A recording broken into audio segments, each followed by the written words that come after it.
তাহলে সুদের ব্যাপারে একটু বলি। মাশাআল্লাহ, 13টা কথা। কয়টা? সুদের ব্যাপারে 13টা কথা মনে রাখতে পারবেন? 1 নাম্বার, যারা সুদ খায় তারা আল্লাহ আল্লাহ রসুলের বিরুদ্ধে যুদ্ধের ঘোষণা দেয়।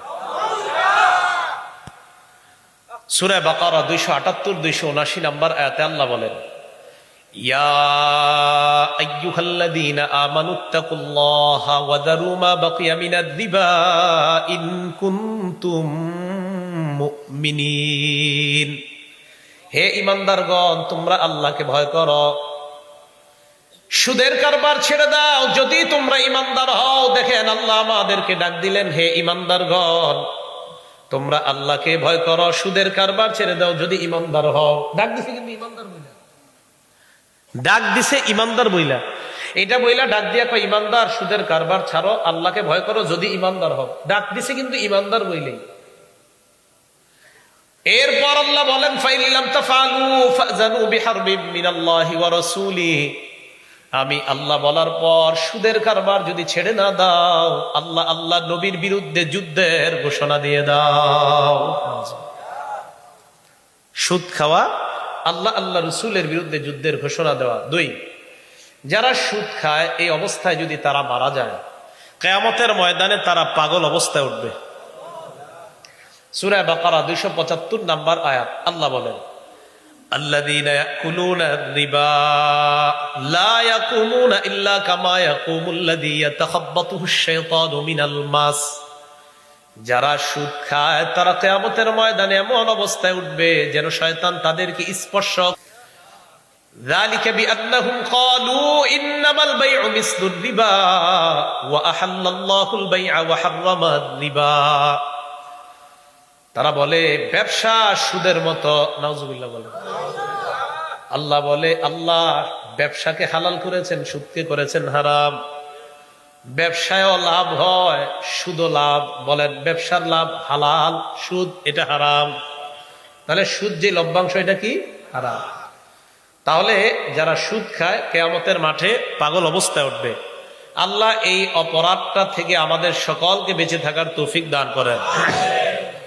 3 নাম্বার, যারা সুদ খায় তারা কিয়ামতের ময়দানে এমন অবস্থায় উঠবে, এই দিক তাকান, দেখলে মনে হবে তাদের গলার মধ্যে কেউ এইভাবে চেপে ধরছে, ফাঁসি লাগিয়ে হত্যা করা হচ্ছে, গলার মধ্যে ফাঁস লাগিয়ে শ্বাসরোধ করে তাকে হত্যা করা হচ্ছে, এমন দেখা যাবে।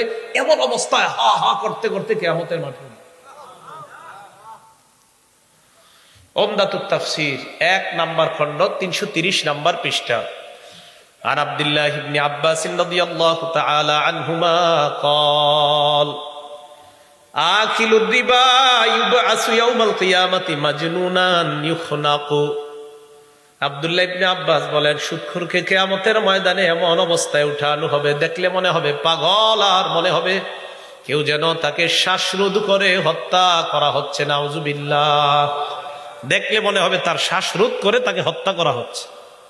4 নাম্বার, আপনাদের এই এলাকায় যারা সুদ খায় তারা আল্লাহর আযাবকে এই এলাকার জন্য বৈধ করে দেয়।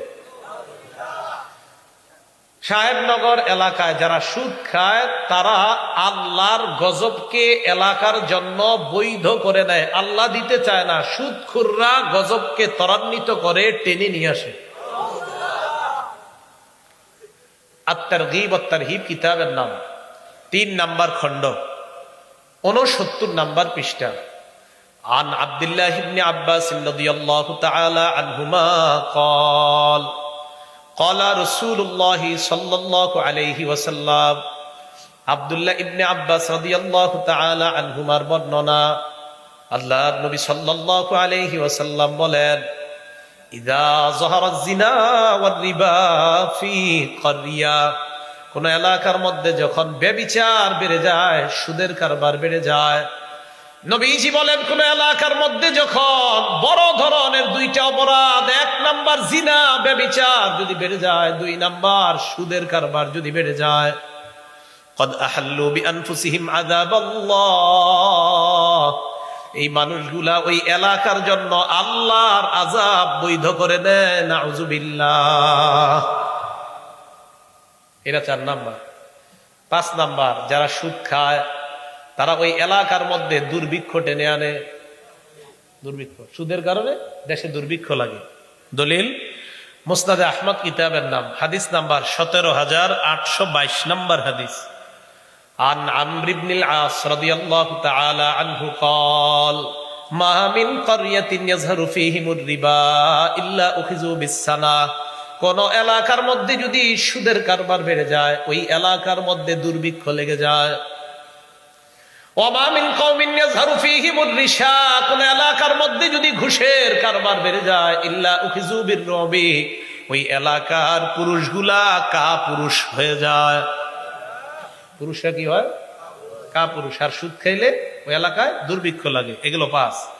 6 নাম্বার, যারা সুদ খায় তারা তাদের পেটের মধ্যে সাপ ঢুকায়। সাপ কি ঢুকায়?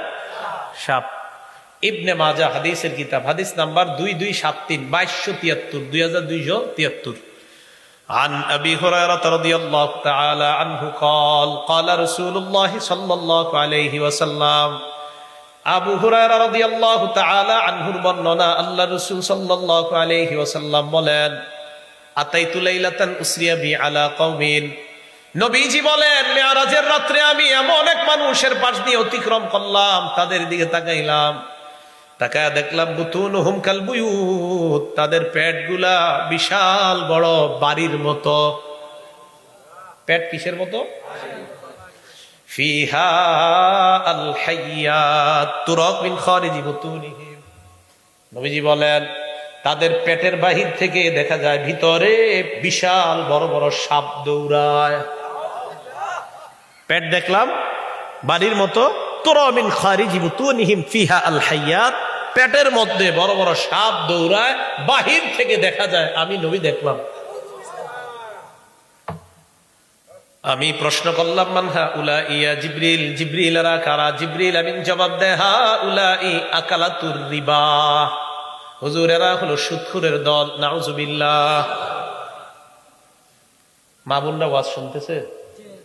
মা বোনরা, আপনি আপনার স্বামীকে আজকে বলবেন, স্বামী আমার, তুমি হালাল টাকায় আমাকে পারলে কাপড় দিবা, হালাল টাকায় আমাকে খাদ্য দিবা, হালাল টাকায় আমার ভরণ পোষণ দিবা, আমার পিছনে তুমি চারানা হারাম টাকা খরচ করবা না। এটা মা বোনরা তার স্বামীকে বলে দিবেন।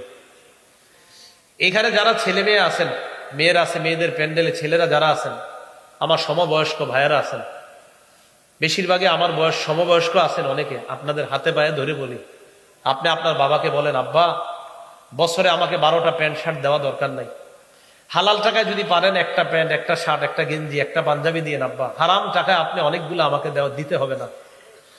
মেয়েরা যারা আছেন বাবাকে বলেন, আব্বা আমার পিছনে আপনি পারেন হালাল টাকা যা পারেন দেন, হারাম একটা টাকাও খরচ করেন না। ছেলে যারা আছেন, আপনি আপনার বাবাকে নিশ্চিত জাহান্নামী দেখতে চান না, তো আপনি আপনার বাবাকে বলেন যে আব্বা আপনি সুদের টাকা তো আমাদের জন্যই করতেছেন, দরকার নাই আমাদের এই টাকা। বাবা যারা আছেন আপনার পরিবারকে বলেন যে দেখো আমার মাসে 8,000, 10,000, 15,000 ইনকাম, 20,000 ইনকাম, আমি এই টাকার মধ্যে সাধ্যের মধ্যে তোমাদের পিছনে যা পারি খরচ করবো, এর অতিরিক্ত আমার কাছে চেয়েও না, না হয় আমার খারাপ পথে যেতে হবে। একটা পরিবারের সবাই যখন এইভাবে মিলে মিশে কথার মাধ্যমে তারা যখন এই হালাল কথাগুলো একজন আরেকজনকে বলবে, ইনশাআল্লাহ ওই পরিবার থেকে হারাম যে কোনো উপায়ের অর্থ, বিশেষ করে সুদ, বিদায় নিবে এখান থেকে ইনশাআল্লাহ। তাহলে কি বলেন, এটা করা যায় না ইনশাআল্লাহ? সুদ খায়ের না।